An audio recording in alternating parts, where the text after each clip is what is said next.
Welcome to daily serial update friends. நல்லா எப்படி இருக்கீங்க? நல்லா இருக்கீங்களா? இன்றைக்கி மகாநதி சீரியலில் ரொம்ப ட்விஸ்டிங்காக சூப்பராக நம்ம எதிர்பார்த்துட்டு இருந்த ரொமான்டிக் வீக் தான் இது. இன்றைக்கி ஃபுல்லாக விஜய் காவேரியோட ரொமான்ஸ் மட்டும் நடக்கும்.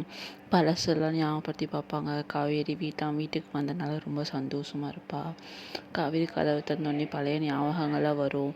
ரொம்ப சூப்பராக இருக்கும். இன்றைக்கி பார்க்க மறந்துடாதீங்க. ஒவ்வொரு லவ்வர்ஸுக்கும் இது ஒரு எடுத்துக்காட்டாக இருக்கும். அப்படி உண்மையான லவ்வாக இருக்கும். எப்படி கூட்டிகிட்டு வந்த விஜய் இப்போ எப்படி வச்சுருக்கான் காவேரியை. எல்லா லைஃப்லேயும் ஒரு சர்ப்ரைஸாக மாறும். அதே மாதிரி தான் விஜய் காவேரி லைஃப்லேயும் ஒரு சர்ப்ரைஸாக வந்திருக்கு. அப்புறம் திடீர்னு பூ வைக்க ஆரம்பிக்கிறாங்க. அதாவது வளகாப்பு மாதிரி வைக்க ஆரம்பிக்கிறாங்க. அது காவேரி விஜய்க்கே சஸ்பென்ஸாக இருக்குது. சாரதாட்ட சொல்கிறாங்க, நீங்கள் வந்துக்கங்க, நான் பார்த்துக்கலாம் அப்படின்னு சொல்லி பாட்டி சொல்லி முடிச்சிடுறாங்க. பயங்கர ட்விஸ்டிங்காக கொண்டு போகிறாங்க. யாரும் பார்க்க மறந்துடாதீங்க. நாளைக்கு சூப்பராக இருக்கும். பூ வைப்பாங்க. அதில் ஒரு சண்டையை கலக்க வைப்பாங்க. அவங்க மாமாக்காரன் யார்? விஜயோட மாமா. ஸோ இன்றைக்கி தான் ஃப்ரெண்ட்ஸ் நடக்க போகுது. பிடிச்சிருந்தா லைக் பண்ணுங்கள், சப்ஸ்கிரைப் பண்ணுங்கள். பக்கத்தில் இருக்க பெல் ஐக்கானை போட மறந்துடாதீங்க. நெக்ஸ்ட் வீடியோவில் சந்திக்கலாம். Bye friends.